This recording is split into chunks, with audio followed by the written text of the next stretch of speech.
My neighbor walks onto my lawn like he owns it. He points at the oak tree, the one I planted with my late husband 23 years ago, and says, "That tree is on my property." I don't shout. I don't argue. I pull out my phone and call the county surveyor. 3 days later, his brand new fence, the one with the decorative iron posts and custom gate, turns out to be 2 full meters inside my property line. He'll have to tear it all down. Every post, every panel, every expensive, arrogant inch of it. Sometimes the best revenge is just letting a man dig his own hole deep enough to bury himself in. But that's not where this story begins. Before we continue, please subscribe to the channel and let us know where you're listening in the comments. I'm 55 years old, and I've lived in this house in suburban Virginia for over 2 decades. My name is Diane Fletcher, and until 6 months ago, I thought I knew what peace felt like. The neighborhood was quiet. The streets were lined with dogwoods and maples. People waved when they mowed their lawns. It was the kind of place where you could sit on your porch with iced tea and actually hear the birds. Then Gregory Caldwell moved in next door. He arrived on a Saturday in March with a moving truck twice the size it needed to be, a silver BMW, and an attitude that announced itself before he even stepped out of the car. Mid-40s, expensive sunglasses, tailored polo shirts in pastel colors, the kind of man who checks his reflection in storefront windows and calls it self-care. I didn't think much of it at first. New neighbors take time to settle. I gave him space. I smiled when we crossed paths at the mailbox. I even brought over a casserole the second week. Chicken and rice, nothing fancy. He opened the door in workout clothes, glanced at the dish like I'd handed him a biology experiment, and said, "I don't do carbs, but thanks." He didn't invite me in. He didn't ask my name. That should have been my first warning. By April, Gregory had begun what he called improvements. He hired landscapers who arrived at 7 in the morning with leaf blowers that sounded like jet engines. They tore out the hedges that had been there for 30 years and replaced them with ornamental grasses that looked like something from a resort lobby. He installed motion sensor lights so bright they turned my bedroom into a tanning booth every time a cat walked by. And he put in a stone pathway that curved so close to the property line I could hear every footstep from my kitchen. I didn't complain. I'm not the type. My husband, Tom, used to say I had the patience of a saint and the stubbornness of a mule. He meant it as a compliment.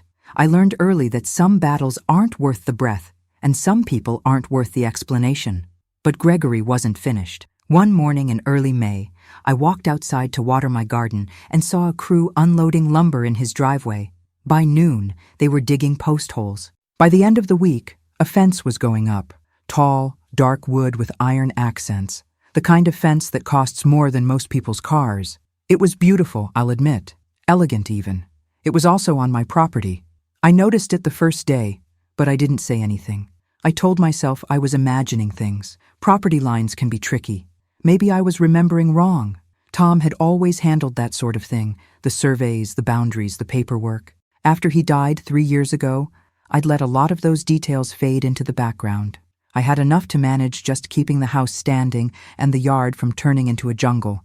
But the fence kept growing, post after post, panel after panel. It curved along the back of his yard and then turned sharply, cutting across what I was certain, absolutely certain, was my side of the line. The oak tree, the one Tom and I planted the summer we moved in, now sat squarely inside Gregory's new fence. That tree wasn't just wood and leaves. It was the place where we buried our dog. It was where our daughter, Emma, used to hang a tire swing. It was where I scattered some of Tom's ashes on a cold October morning when I couldn't bear to let all of him go to the cemetery. And now, it was on the wrong side of someone else's fence. I tried to be reasonable. I walked over one afternoon while Gregory was inspecting the work, hands on his hips like a general surveying a battlefield. I smiled. I kept my voice light. "Hi, Gregory. The fence looks great. Really beautiful craftsmanship." He glanced at me barely. "Thanks. Cost a fortune, but it's worth it. Privacy is priceless." I nodded. "I just wanted to mention, I think it might be a little close to the property line. Maybe even over it?" He looked at me like I'd just told him the earth was flat. "It's not. I'm pretty sure. Diane, I had it surveyed, professionally. I'm not an idiot." His voice was clipped, dismissive. "That tree?" He pointed at the oak. "It's on my side. Always has been." I felt my chest tighten. "I don't think that's right." My husband and I planted that tree. It's been there over 20 years. He shrugged. Then your husband didn't know where his property ended. He turned back to his contractor. Make sure those posts are level. I don't want any sagging. I stood there for a moment, stunned. Not because of what he said. I've dealt with rude men before. But because of the certainty in his voice, the casual cruelty of it, the ease with which he erased my memory, my history, my home. I walked back to my house, closed the door, and stood in the kitchen with my hands pressed flat against the counter. My pulse was loud in my ears. I wanted to scream. I wanted to march back over there and rip that fence down with my bare hands, but I didn't. I did something better.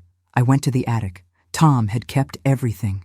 Every receipt, every document, every piece of paper that had ever crossed the threshold of this house. It drove me crazy when he was alive. The boxes, the filing cabinets, the labels written in his careful block handwriting. But now, standing in the dusty heat of the attic with sweat running down my back, I was grateful.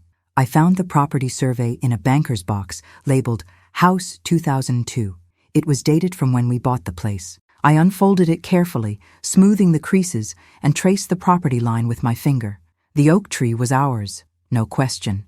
It sat a full 6 feet inside our boundary. And Gregory's fence. It cut across our land by at least 2 meters, maybe more. I took a photo of the survey with my phone. Then I called the county office. The woman on the phone was kind but firm. If there was a boundary dispute, I needed an official survey. The old one might not hold up in court. Property lines could shift, markers could move, errors could be made. She gave me the number for a licensed surveyor. I called immediately. His name was Robert Chen, and he could come out the following Tuesday. I booked it. For the next 4 days, I went about my life as usual. I watered my garden. I drove to the grocery store. I waved at neighbors. But every time I looked out my back window and saw that fence, that tree trapped behind wood and iron, I felt something hard and cold settle in my chest. Gregory had taken something from me. Not just land, though that mattered. He'd taken my history, my peace. The memory of my husband's hands in the soil, the sound of my daughter's laughter echoing through the branches. And he'd done it with a smile and a shrug, like I was too stupid or too old or too irrelevant to matter. He had no idea what he'd just started. Tuesday came. Robert Chen arrived at 9 in the morning with a truck full of equipment, tripods, lasers, measuring tools I didn't recognize. He was in his 30s, methodical and quiet. He asked to see my original survey, studied it for a long moment, then nodded. Let's see what we've got, he said. I watched from my porch as he moved across the yard, setting up his instruments, taking readings, marking points with small orange flags. Gregory wasn't home. His BMW was gone, probably off at some meeting where he could talk about synergy and market disruption. Good. I wanted the facts first. The confrontation could come later. It took Robert almost 3 hours. When he finally walked back to the porch, he was holding a clipboard and wearing an expression I couldn't quite read. Well? I asked. He glanced toward Gregory's house, then back at me. Your original survey was accurate. The fence is on your property. About 2 meters over the line, give or take a few inches. I felt my breath leave my body. I'd known, of course I'd known, but hearing it confirmed, official and inarguable, was something else entirely. What does that mean? I asked, though I already knew. It means the fence is illegal. He built on your land without permission. You have every right to demand he remove it. And if he refuses, Robert's expression didn't change, then you take it to court, and you'll win. But he won't refuse. Once he sees this survey, he'll have no choice. Removing it will be expensive, but leaving it there could cost him a lot more. I nodded slowly. How expensive? For a fence like that? Custom materials? Professional installation? He paused. 15? Maybe $20,000. Maybe more, depending on how much of it has to come down. $20,000. I thought about Gregory's face when he told me the tree was his. The way he dismissed me like I was a fly buzzing near his wine glass. I thought about Tom and the oak tree and the years I'd spent in this house building a life that mattered. And I smiled. I paid Robert for the survey and asked for 3 copies of the report. 1 for me, 1 for Gregory, 1 for my lawyer, just in case. That evening, I walked across the lawn and knocked on Gregory's door. He answered in a linen shirt and loafers, a glass of red wine in his hand. Music was playing inside, something jazzy and self-important. Diane, he said, not quite hiding his irritation. "What's up?" I handed him the envelope. "This is for you." He frowned. "What is it?" "A survey, the official kind. Turns out your fence is on my property, about 2 meters over the line." For a moment he just stared at me. Then he opened the envelope, unfolded the report, and scanned it. I watched his face shift, confusion, disbelief, then something close to anger. "This is wrong," he said flatly. "It's not. I had my own survey done. Then it was wrong, or you didn't read it. Either way, the county says that fence is illegal." His jaw tightened. "You can't be serious." "I'm very serious. You have 2 weeks to remove it." He laughed. Actually laughed. "I'm not tearing down my fence because you got some guy to draw some lines on a piece of paper." I didn't blink. "Then I'll take you to court, and I'll win. And when I do, you'll pay for the removal, the legal fees, and probably damages. Your choice." For the first time since he'd moved in, Gregory Caldwell didn't have a quick reply. He stood there, wine glass in hand, staring at me like I'd just grown a second head. "That tree is on my property," he said, quieter now. "No," I said. "It's not. It never was." I turned and walked back to my house, my heart pounding, but my steps steady. Behind me, I heard the door slam. The next morning, I woke up to find 3 messages on my phone. 2 from Gregory, one demanding I call him, the other accusing me of harassment. The third was from a law firm I didn't recognize. I called my own lawyer, a woman named Patricia Kemp, who'd helped me with Tom's estate. She listened to the whole story, asked for the survey, and called me back an hour later. "You're in the clear," she said. "Completely. He doesn't have a leg to stand on. If he fights this, he'll lose. And if he tries to sue me? For what? Defending your own property? He'd be laughed out of court." I felt something loosen in my chest. Relief, vindication, maybe even a little bit of joy. "What do I do now?" I asked. "Wait," Patricia said. "Give him time to process. Men like that hate being wrong. But once reality sinks in, he'll do the smart thing. And if he doesn't, then we go to court. And we win." For 3 days, nothing happened. No calls, no knocks on the door, no angry confrontations, just silence. Then, on Thursday afternoon, I saw a truck pull up to Gregory's house. Not a moving truck this time, a contractor's truck. 2 men got out, walked around the fence, took measurements, shook their heads. I watched from my kitchen window, sipping tea, saying nothing. On Friday, the crew came back, this time with tools. They started at the back corner, where the fence jutted most aggressively into my yard. Post by post, panel by panel, they began to dismantle it. The oak tree, my tree, slowly emerged from behind the wood, scarred but standing, rooted and strong. I didn't go outside. I didn't gloat. I just watched. By Sunday, the fence was gone. All of it. The posts lay in a heap in Gregory's driveway. The decorative iron gate leaned against his garage like a piece of expensive trash. I never saw him during the removal. His car was gone most of the time. Maybe he couldn't bear to watch. On Monday morning, I walked outside to water my garden. The air was cool, the sky was clear, and for the first time in months, my yard felt like mine again. I stood under the oak tree, ran my hand along the rough bark, and whispered, "We're still here, Tom. We're still here." Gregory and I haven't spoken since. He avoids me now, ducks inside when I'm in the yard, pretends not to see me at the mailbox. I don't mind. Some conversations aren't worth having. I heard from a neighbor that the fence cost him close to $22,000 to remove and dispose of. Another neighbor said he's planning to sell the house and move. I don't know if that's true. I don't really care. What I do know is this. I'm 55 years old, and I've spent too many years being quiet, being polite, being the woman who doesn't make waves. But when someone tries to take what's mine, my home, my history, my peace, I don't back down. Not anymore. That oak tree is still standing, and so am I. The fence is gone, but the war isn't over. Gregory Caldwell doesn't forgive, and he certainly doesn't forget. For 2 weeks after the removal, his house sits dark and quiet. No music, no landscapers, no silver BMW gleaming in the driveway at odd hours. I think maybe he's actually left, packed up his wounded pride and moved somewhere he can pretend to be right. But then, on a Thursday morning in late May, I see him again. I'm on my knees in the garden, pulling weeds from around the tomato plants, when I hear his voice. Not directed at me, he wouldn't dare, but loud enough that I can't miss it.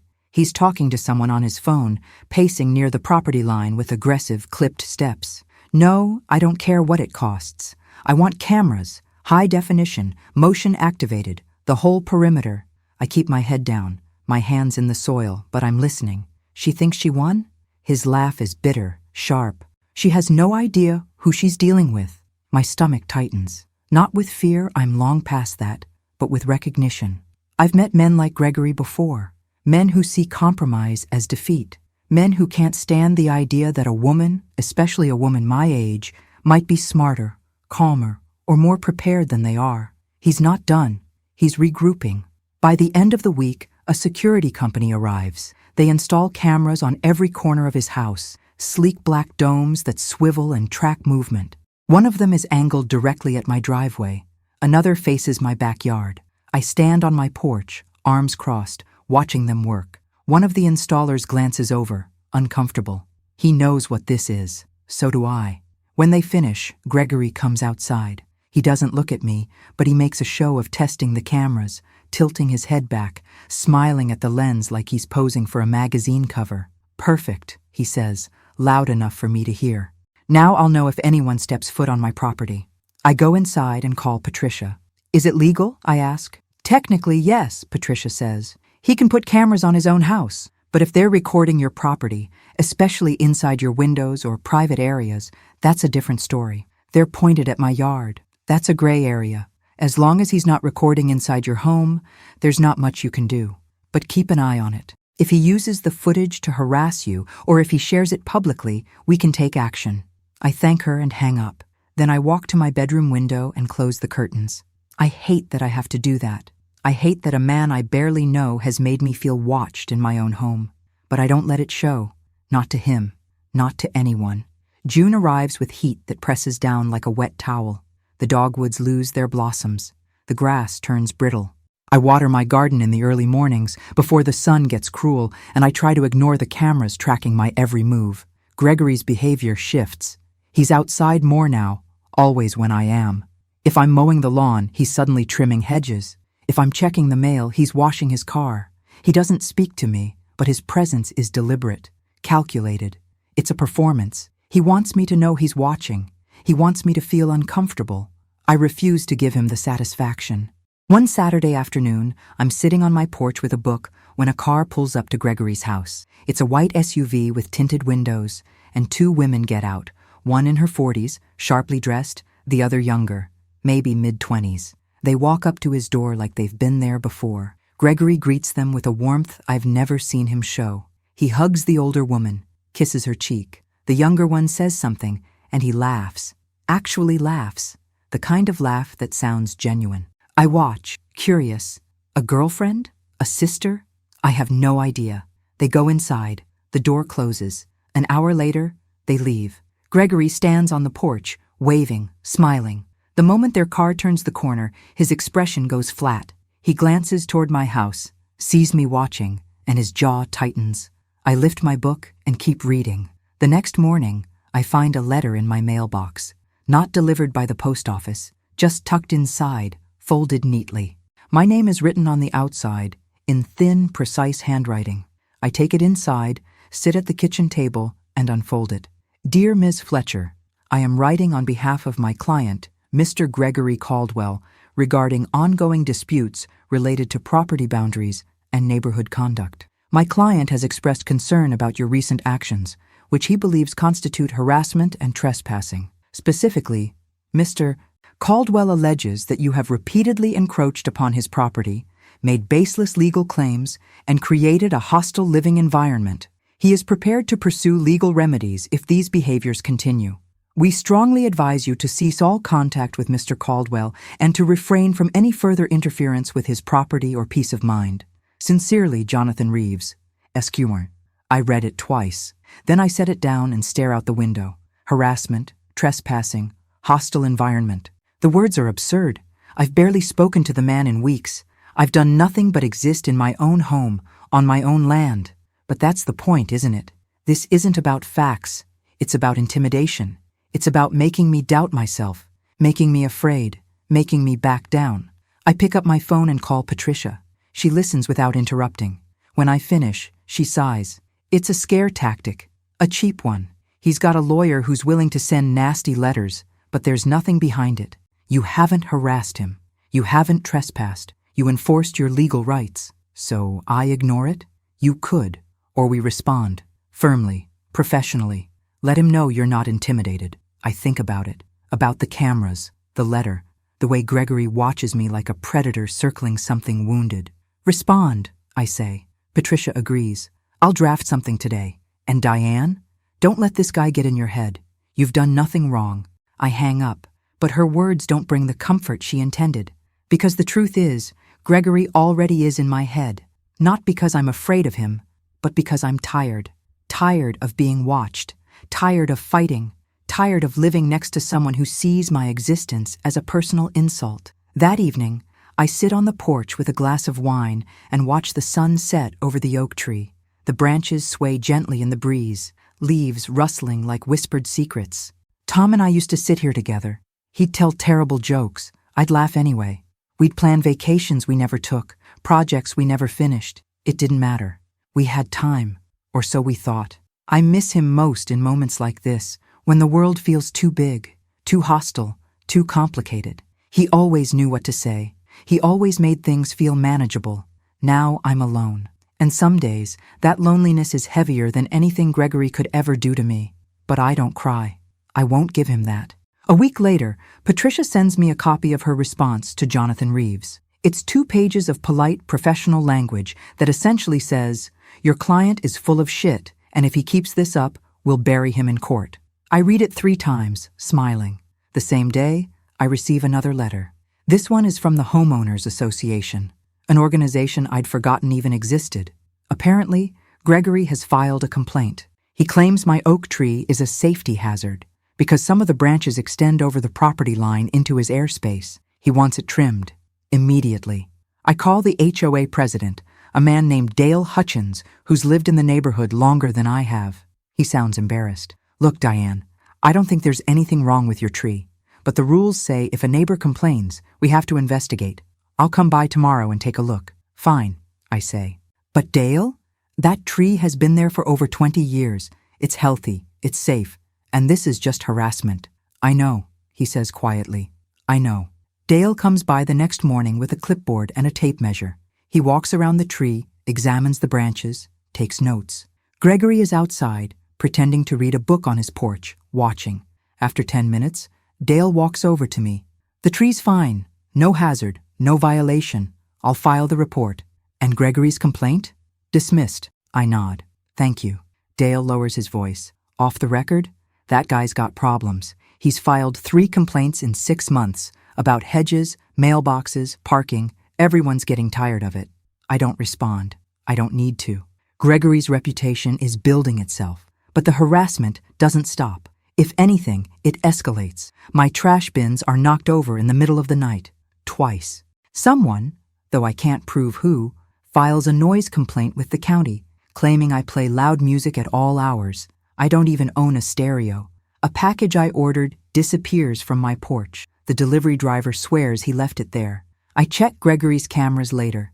The angle conveniently cuts off just before my front door. Each incident is small, petty, deniable, but together they form a pattern, a strategy. Gregory is trying to exhaust me, to make me feel unsafe, unwelcome, unmoored in the place I've called home for 2 decades. And I'll admit, there are nights when it works. Nights when I lie awake, staring at the ceiling, wondering if this is my life now. If I'll spend my remaining years locked in a Cold War with a man who can't stand the fact that I didn't bow down. But then the sun rises, and I remember who I am.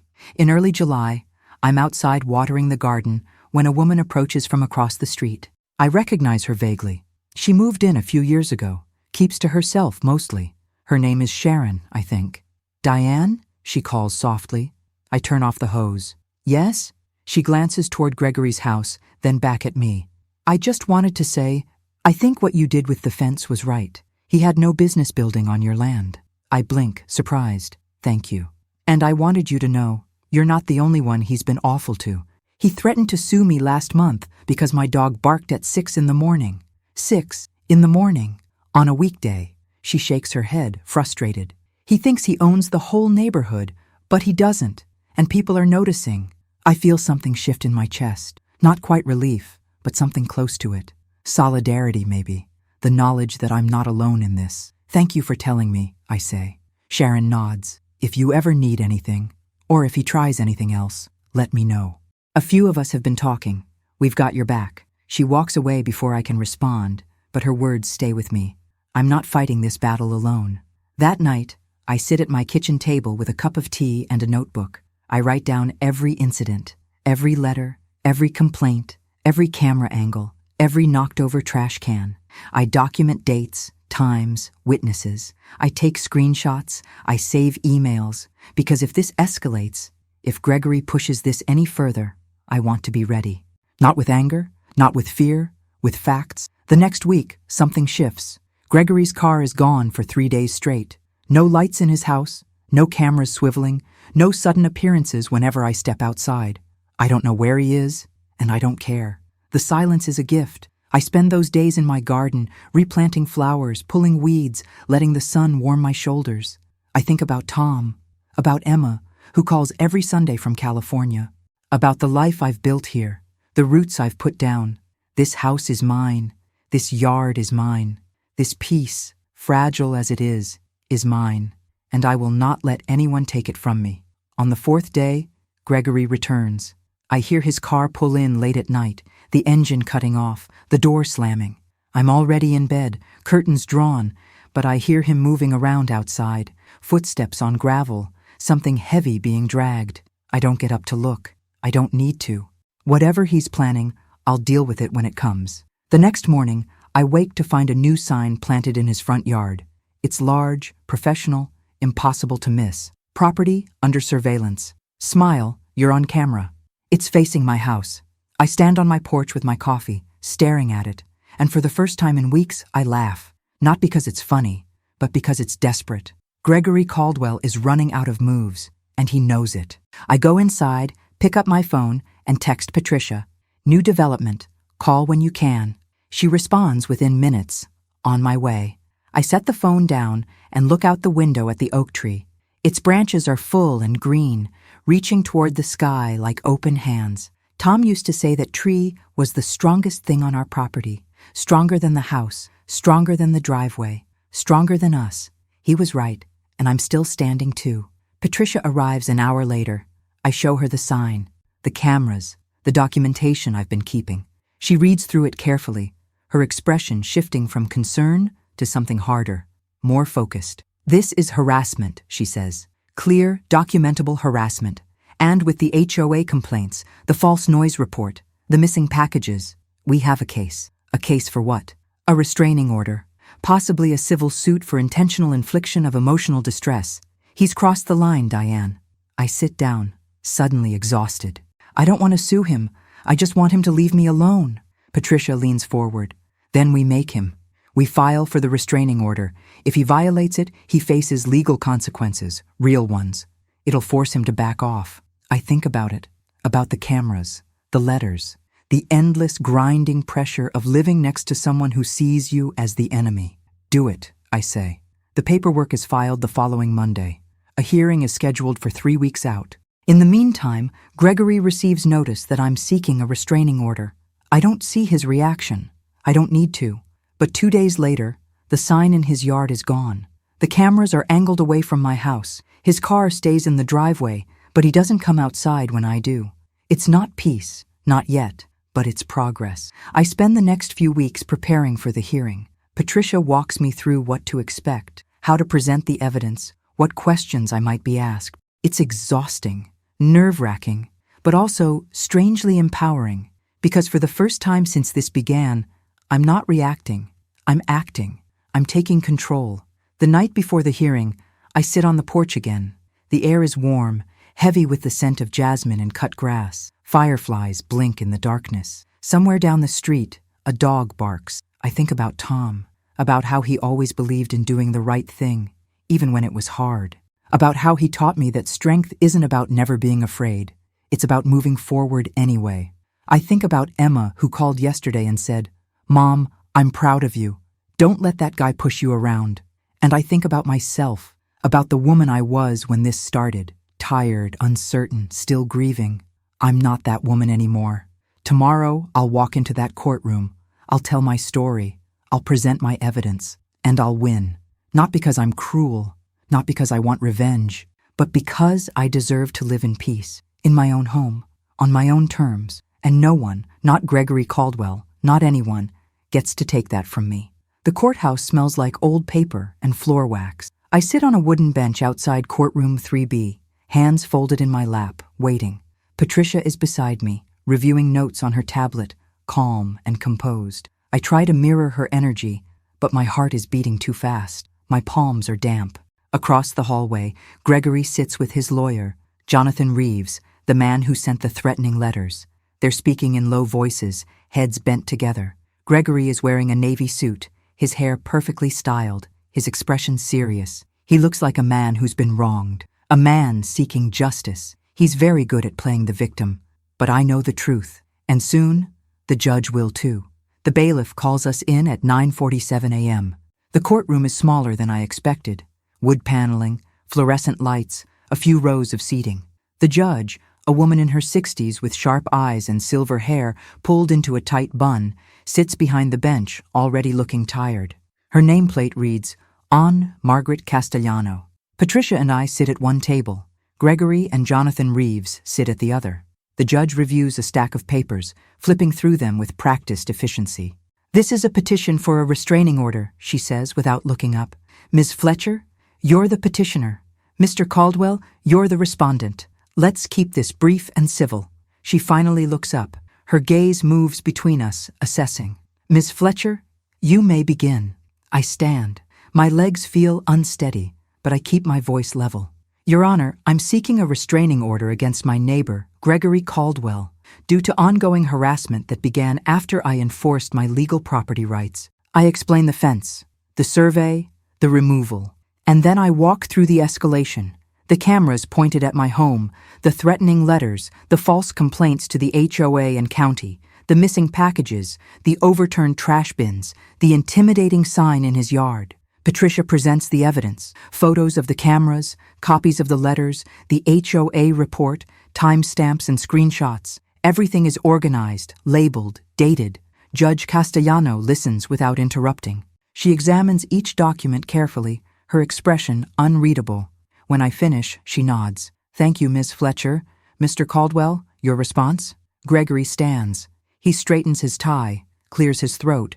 When he speaks, his voice is smooth, reasonable, almost hurt. Your Honor, I deeply respect Ms. Fletcher and her right to feel safe in her home, but I believe there's been a significant misunderstanding.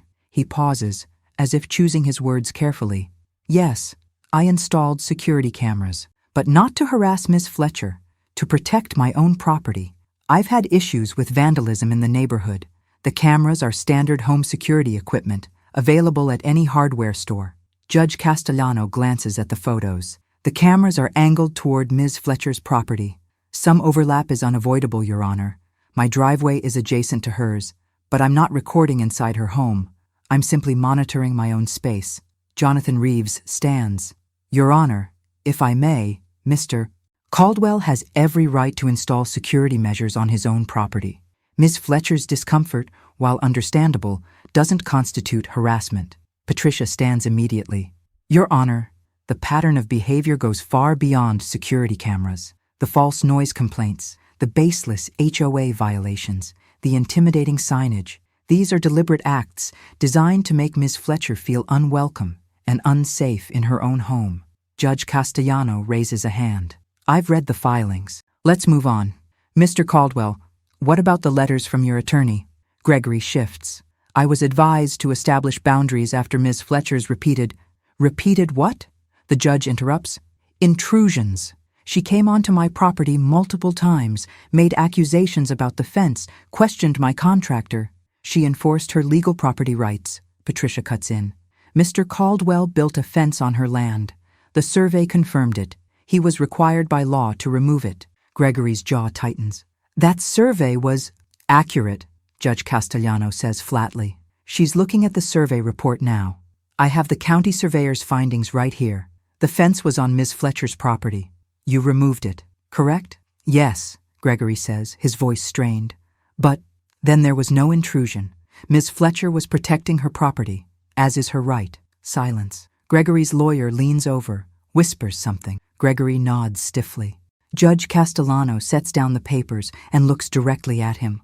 Mr. Caldwell, I'm not interested in he said, she said.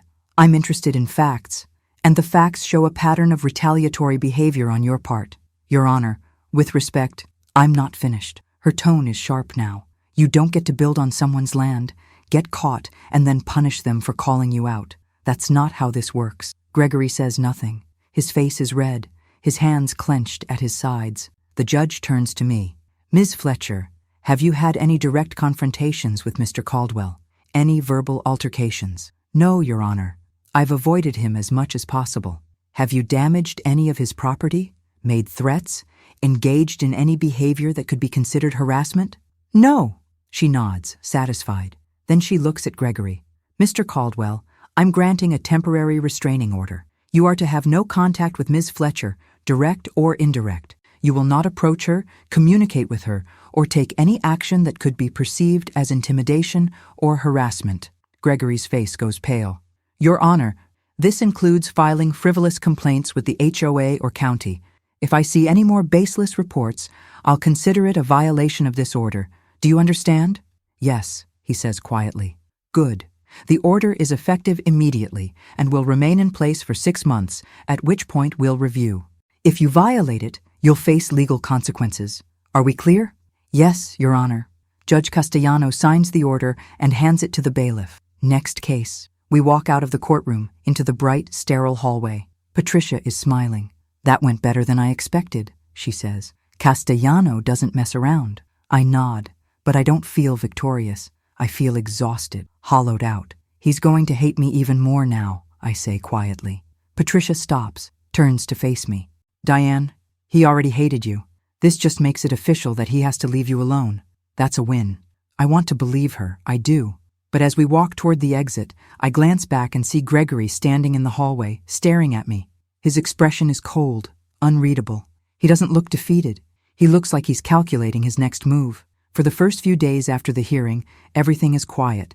Gregory's car stays in his driveway. The cameras are gone, or at least turned off. No letters, no complaints, no sign of him at all. I start to relax.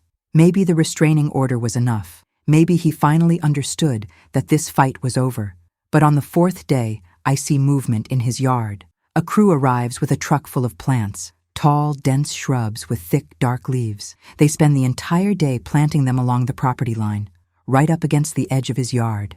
By evening, there's a wall of greenery separating our properties. It's not a fence. Technically, it doesn't violate any rules, but it's just as effective. I can no longer see his house from mine, and he can't see me.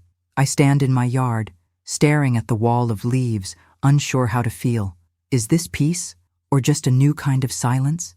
A week later, I get a phone call from Dale at the HOA. Diane, I wanted to give you a heads up. Gregory's putting his house on the market. I pause, phone pressed to my ear. He's selling? Yep. Listing goes live tomorrow.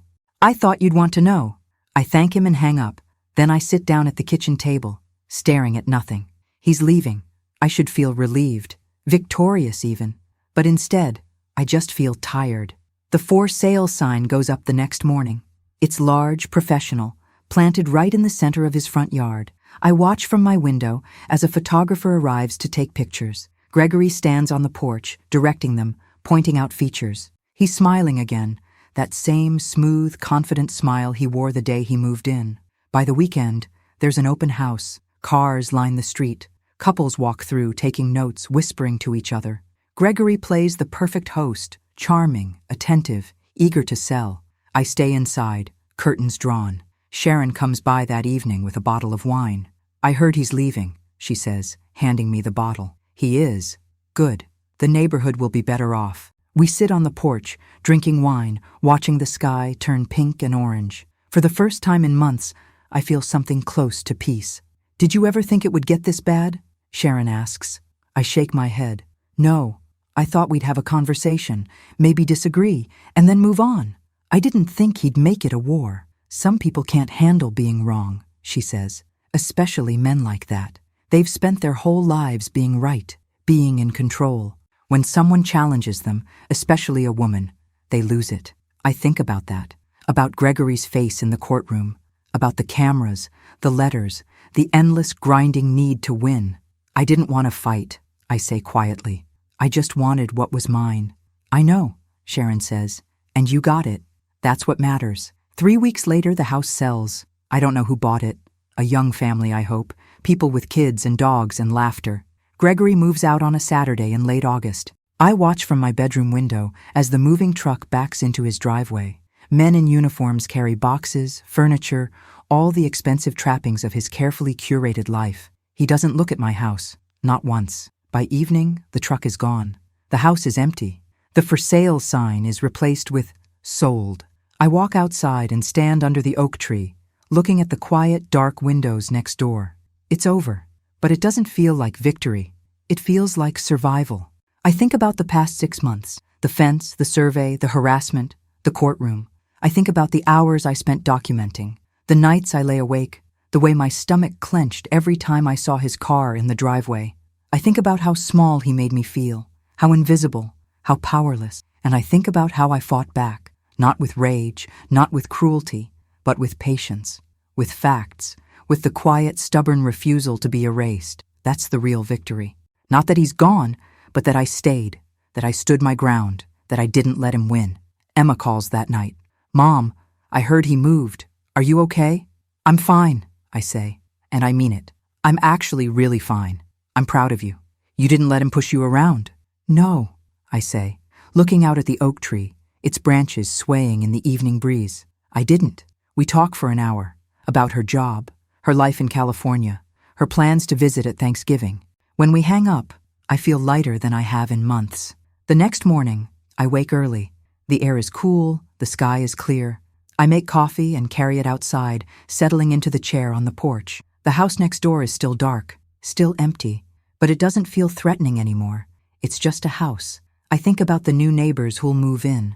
I hope they're kind. I hope they respect boundaries. I hope they understand that this street, this little corner of Virginia, is a place where people look out for each other. And if they don't, well, I know how to handle that now. Over the next few weeks, life returns to normal. I replant the garden. I repair the mailbox that was damaged during one of Gregory's midnight tantrums. I repaint the porch railing. Small things, quiet things, but they matter because they're mine, and no one can take them from me. In early September, a moving truck pulls up to the house next door. I watch from the kitchen window as a family gets out. A couple in their 30s, 2 kids, a golden retriever. The woman sees me watching and waves. I wave back. An hour later, she walks over with a plate of cookies. Hi, I'm Karen. We just moved in. Thought I'd introduce myself. I smile. I'm Diane. Welcome to the neighborhood. We talk for a few minutes. Small talk, easy and warm. She tells me about the kids, the dog, their excitement about the new house. I tell her about the oak tree, the garden, how long I've lived here. She's kind, open, real. When she leaves, I stand on the porch with the plate of cookies, watching her kids chase the dog around the yard. This is what it was supposed to be like.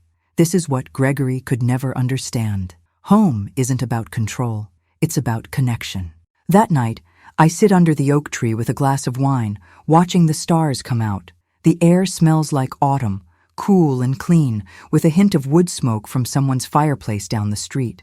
I think about Tom, about the life we built here, about the dreams we had, the ones we lived and the ones we didn't.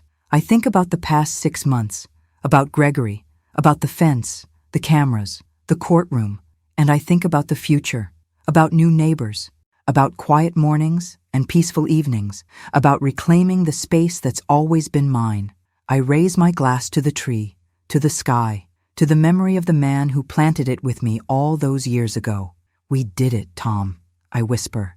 We're still here. The branches sway in the breeze, and for a moment I swear I hear him laugh. The restraining order expires in March. By then, I'll have almost forgotten about Gregory Caldwell. Almost. Because the truth is, some people leave scars. Not the kind you can see, but the kind you carry quietly. The kind that remind you what you survived, what you fought for, what you refused to lose. And maybe that's okay. Maybe scars are just proof that you didn't break. I finish my wine and go inside. The house is warm, familiar, safe. I lock the door, turn off the lights, and climb into bed. Tomorrow, I'll water the garden. I'll wave at Karen and her kids. I'll sit on the porch and read a book. I'll live my life, on my terms, in my home. And that, finally, is enough. October arrives with crisp mornings and the smell of burning leaves. The trees along the street turn gold and crimson, and the light takes on that particular slant that makes everything feel both melancholy and hopeful. I'm in the garden, kneeling in the soil, planting bulbs for next spring. Tulips, daffodils, crocuses. It's something Tom and I used to do together every fall. A ritual, a promise to the future that we'd still be here when they bloomed. Now I do it alone, but it doesn't feel lonely anymore. It feels like continuity. Karen's kids are playing in the yard next door, their laughter carrying over the hedge of shrubs that Gregory left behind. The golden retriever, his name is Buster, barks joyfully, chasing a tennis ball across the grass. I smile, wiping dirt from my hands. This is what a neighborhood is supposed to sound like. Karen and I have become friends. Not close, not yet, but friendly. We wave in the mornings. We chat when we're both outside. She brought over banana bread last week, and I returned the plate with a jar of homemade blackberry jam. Her husband, David, is quieter but kind. He helped me fix a loose board on my porch without being asked. Their kids, Sophie, 8, and Max, 5, are polite and curious, the kind of children who ask questions and actually listen to the answers. One afternoon, Sophie wanders over while I'm weeding the flower bed. "Is that your tree?" she asks, pointing at the oak. "It is. It's really big. It's been here a long time, longer than you've been alive." She considers this seriously. "Did you plant it?" "My husband and I did. A long time ago." "Where's your husband?" I pause, trowel in hand. Kids ask the hard questions without knowing they're hard. "He passed away a few years ago." "Oh." She's quiet for a moment. "I'm sorry." "Thank you, Sophie." She looks at the tree again, then back at me. "I think it's a good tree. It looks strong." "It is," I say softly. "Very strong." She runs back to her yard, and I sit there for a moment, letting the sun warm my face. Out of the mouths of babes. In mid-October, I receive a letter. Not from Gregory, not from anyone threatening. It's from the county, informing me that I'm eligible for a property tax reassessment due to recent boundary clarifications. I call the office, and a patient clerk explains that because the official survey confirmed my property lines, my taxable land area has been recalculated. The result? A small reduction in my annual property taxes. It's not much, maybe $300 a year, but it feels like a final punctuation mark on the whole ordeal. The universe acknowledging, in its bureaucratic way, that I was right. I fold the letter and file it away with the rest of the documents from the past year. The survey, the restraining order, the court transcripts. I don't think I'll ever look at them again, but I'm glad they exist. Proof that I didn't imagine it. Proof that I stood up for myself. Proof that I won. Thanksgiving approaches. Emma calls to confirm she's coming home for the holiday, her first visit since the whole situation with Gregory began. "I want to meet the new neighbors," she says. "Make sure they're not secretly terrible." I laugh. "They're not. They're actually lovely. Good. Because if they're not, I'll fight them for you." "Emma, I'm serious, Mom. You've been through enough." Her protectiveness warms me. "I'm okay, sweetheart. Really. Better than okay. And I mean it. For the first time in a long time, I'm not just surviving. I'm living." Emma arrives the Tuesday before Thanksgiving. She pulls into the driveway in a rental car, steps out, and immediately wraps me in a hug so tight I can barely breathe. "God, I missed you," she says into my shoulder. "I missed you too." We stand there for a moment, holding each other, and I realize how much I needed this, how much I needed her here, in this space, reminding me that I'm not alone. That evening, we sit on the porch with mugs of hot cider, wrapped in blankets against the November chill. The oak tree looms dark against the twilight sky, its branches bare now, waiting for spring. "You did good, Mom," Emma says quietly. "With all of it. The fence, the court, everything. I don't know if I could have handled it the way you did." "You would have. You're stronger than you think." She shakes her head. "I would have lost my temper, yelled at him, probably done something stupid. I wanted to, I admit, so many times. But anger doesn't win these kinds of fights. Patience does, and knowing when to ask for help. Emma looks at me, her expression serious. Dad would be proud of you. My throat tightens. You think so? I know so. We sit in silence, watching the stars emerge one by one. Thanksgiving Day is warm for November, almost 60 degrees, with a pale blue sky and just enough breeze to keep the air from feeling stagnant. I wake early and start the turkey, moving through the familiar rhythms of holiday cooking, peeling potatoes, chopping onions, rolling out pie crust. Emma helps, or tries to. She's never been much of a cook, but she's good company. We laugh, we talk, we listen to old records. Etta James, Billie Holiday, the kind of music Tom loved. Around noon, there's a knock at the door. It's Karen, holding a pie. I hope it's okay. I made extra pumpkin pie and thought maybe you and Emma would like one. I'm touched. That's so sweet. Would you and your family like to join us for dessert later? Around 4? Her face lights up. Really? That would be wonderful. Bring the kids. Bring Buster. The more the merrier. Dinner is simple. Just Emma and me, the way it's been for the past few years.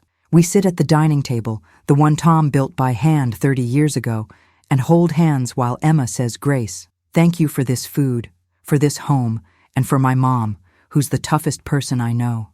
Amen. I squeeze her hand. Amen. We eat slowly, savoring everything. The turkey is perfectly golden. The stuffing is herbed and buttery. The cranberry sauce is tart and sweet. It's not fancy, but it's ours. Halfway through the meal, Emma raises her glass of wine. To you, Mom, for not backing down, for standing your ground, for showing me what strength looks like. I raise my glass. To us, to family, to home. We clink glasses, and I feel something settle in my chest, something warm and solid and true. This is what I fought for. This moment, this table, this life. At 4 o'clock, Karen arrives with David, Sophie, Max, and Buster. The kids are shy at first, but Emma wins them over immediately, asking about school and Halloween costumes and their favorite games. We sit on the porch and in the living room, balancing plates of pie on our laps, talking and laughing. Buster lies at Sophie's feet, content and sleepy. The afternoon sun filters through the windows, casting everything in gold. Karen leans over to me at one point and says quietly, "Thank you for this. We're still getting used to the neighborhood. It's nice to feel welcome." "You are welcome," I say. "Anytime." David asks about the oak tree, and I tell him the story, how Tom and I planted it, how it survived storms and droughts, how it became the heart of the yard. "That's a good tree," he says, echoing his daughter's words from weeks ago. "It is," I agree. "The best." After they leave, Emma and I clean up together, washing dishes and putting away leftovers. The house is warm and full of laughter, full of voices, full of life. "I like them," Emma says, drying a plate. "The new neighbors, they're good people." "They are. I'm glad they're here. I'm glad you're not alone." I look at her, this strong, beautiful woman who used to be my little girl. "I'm not alone, Emma. I never was." She smiles. "I know, but still." That night, after Emma goes to bed, I step outside one last time. The air is cold now, sharp and clean. The sky is full of stars, more than I've seen in months. I walk across the yard to the oak tree and press my hand against the bark. It's rough and familiar, solid under my palm. "Happy Thanksgiving, Tom," I whisper. The wind moves through the bare branches, a sound like breathing. I stand there for a long time, alone, but not lonely, looking up at the stars and thinking about everything that's happened. The fence, the fight, the fear, the victory. And I realize something. I'm not the same person I was a year ago, or even 6 months ago. I'm stronger, braver, more certain of who I am and what I deserve. Gregory Caldwell tried to take that from me. He tried to make me small, invisible, powerless, but he failed, because I didn't let him. December brings the first snow, just a dusting, enough to cover the grass and cling to the branches of the oak tree. I wake up to a world transformed, quiet, white, soft. Emma left 2 days ago, but we text every day. She sends me photos of California sunshine with captions like, "Jealous yet?" I send her photos of the snow with captions like, "Not even a little." I spend the morning baking cookies, ginger snaps, shortbread, chocolate chip. I package them in tins and deliver them to the neighbors. Karen, Sharon, Dale from the HOA. Even Mrs. Kowalski, 3 doors down, who's lived here longer than anyone and always has a story to tell. It feels good, simple, human. This is what community looks like. Not surveillance cameras and threatening letters, but cookies and conversation, and showing up for each other. On Christmas Eve, I attend the candlelight service at the church Tom and I used to go to. I haven't been in years, not since he died. But tonight, something pulls me back. The church is full of familiar faces, people I haven't seen in ages. They greet me warmly, hug me, ask how I've been. I tell them I'm good, and I mean it. During the service, we sing Silent Night, and I close my eyes, letting the music wash over me. I think about Tom, about Emma, about the oak tree and the house and the life I've built. I think about Gregory, too, not with anger, but with something closer to pity. He spent so much energy trying to win, trying to control, trying to prove he was right. And in the end, he lost everything. His home, his peace, his dignity. I didn't have to destroy him. He did that himself. On Christmas morning, I wake to my phone ringing. It's Emma, calling to say Merry Christmas, to tell me she loves me, to make sure I'm not spending the day alone. I'm fine, I assure her. Karen invited me over for dinner later. I won't be alone. Good. Because you deserve to be happy, Mom. You really do. After we hang up, I make coffee and sit by the window, watching the snow fall. The world is quiet, peaceful, perfect. I think about the past year, about everything I survived, everything I learned, and I think about the year ahead, about spring bulbs blooming, about warm evenings on the porch, about new friendships and old memories, and the slow, steady work of building a life worth living. In late January, the restraining order expires. I receive a notice in the mail, a simple form letter informing me that the order is no longer active. I read it once, then file it away. It doesn't matter. Gregory is gone. And even if he weren't, I know now that I can handle whatever comes. I'm not afraid anymore. February is cold and gray, the kind of month that makes you ache for spring. But I keep busy. I plan the garden. I organize closets. I read books I've been meaning to read for years. And I think about Tom less often, but more deeply, not with grief, but with gratitude, for the life we had, for the love we shared, for the tree we planted together. He's still here, in a way, in the bark and the branches, in the roots that run deep and hold strong. March arrives with a thaw.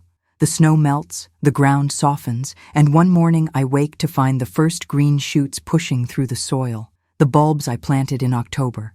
The tulips and daffodils and crocuses. I kneel beside them, touching the tender leaves, and I feel something open in my chest. Hope, maybe, or just the simple, stubborn persistence of life. Things grow, things bloom, even after the hardest winters. One afternoon, I'm in the yard when Sophie runs over, breathless and excited. "Miss Diane, come see." She drags me to the base of the oak tree, where a small bird's nest sits in the crook of 2 low branches. "There are eggs," she whispers, eyes wide. I peer into the nest. 3 pale blue eggs, perfect and fragile. "We have to be quiet," Sophie says seriously, "so we don't scare the mama bird." I nod. You're absolutely right. We stand there together, watching and waiting. And sure enough, a robin lands on the branch above, chirping softly. Sophie grins. She came back. She did. We walk back toward the house, and Sophie waves goodbye before running to her yard. I watch her go, smiling. Life goes on. It finds a way. Even here, in this tree, in this yard, in this corner of the world that almost broke me, but didn't. April brings rain and warmth and the full explosion of spring.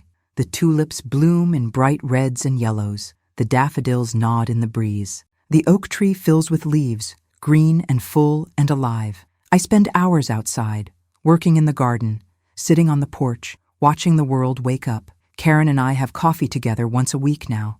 Sharon stops by with gossip and laughter. Emma calls every Sunday. Dale waves when he drives past. I'm not alone. I never was. One evening in late April, I'm sitting under the oak tree with a glass of wine when I hear a car pull up next door. I glance over, curious. It's a moving truck.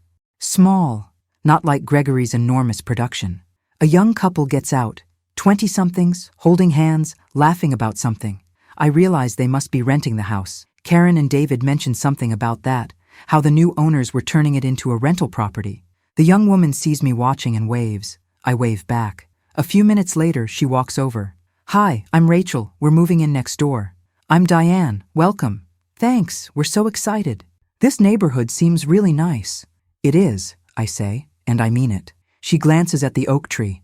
That's a beautiful tree. Thank you. It's been here a long time. I can tell. She smiles. It looks like it has stories. I smile back. It does. That night, I lie in bed, listening to the sounds of the neighborhood.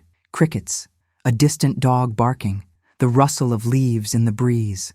I think about Gregory one last time, about the fence, the cameras, the courtroom, about the fear and the anger and the exhaustion, and then I let it go. He's gone. The story is over, and I'm still here. On the first day of May, I wake to sunlight streaming through the window and birds singing outside. I make coffee, step onto the porch, and breathe in the warm, clean air. The yard is lush and green. The flowers are blooming. The oak tree stands tall and strong, its branches reaching toward the sky.